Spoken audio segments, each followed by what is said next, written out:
नवरात्रि के पहले दिन जो कलश हम स्थापित करते हैं, क्या वो सिर्फ एक बर्तन है या उसमें सच में कोई दिव्य शक्ति निवास करती है? नमस्कार, आज हम नवरात्रि के 9 रहस्यों के बारे में बात करें। चलिए शुरू करते हैं।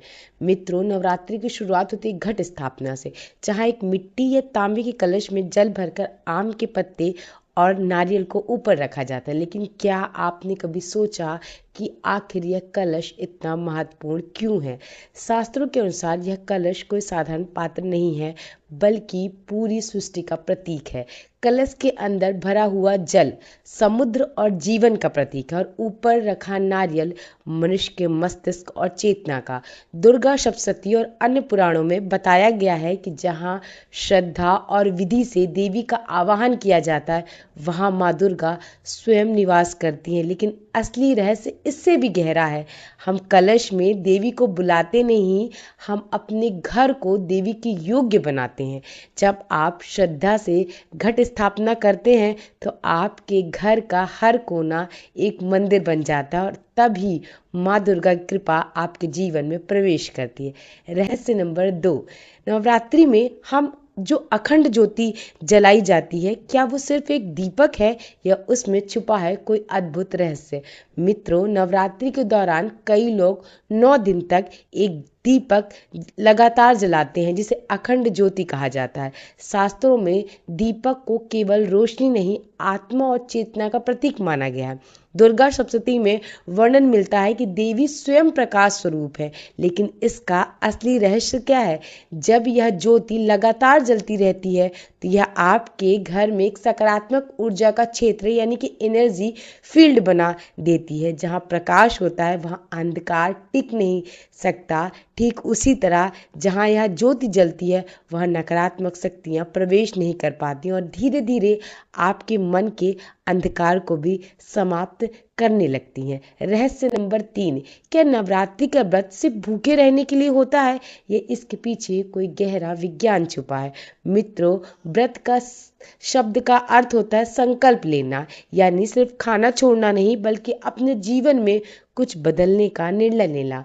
दुर्गा सप्तशती के अनुसार व्रत करने से मन और शरीर दोनों शुद्ध होते हैं। लेकिन असली रहस्य यह है कि जब आप व्रत रखते हैं, तो आप सिर्फ भोजन नहीं छोड़ते, आप अपनी बुरी आदतें छोड़ते हैं, अपने मन को नियंत्रित करना सीखते हैं, और अपने अंदर की इच्छाओं पर विजय पाते हैं। और यही सच्ची भक्ति है जो नवरात्रि के 9 दिनों में व्रत करने के उपरांत हमें प्राप्त होती है।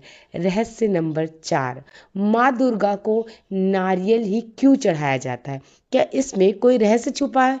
मित्रों, नारियल को श्रीफल कहा जाता है, यानी देवी को प्रिय फल।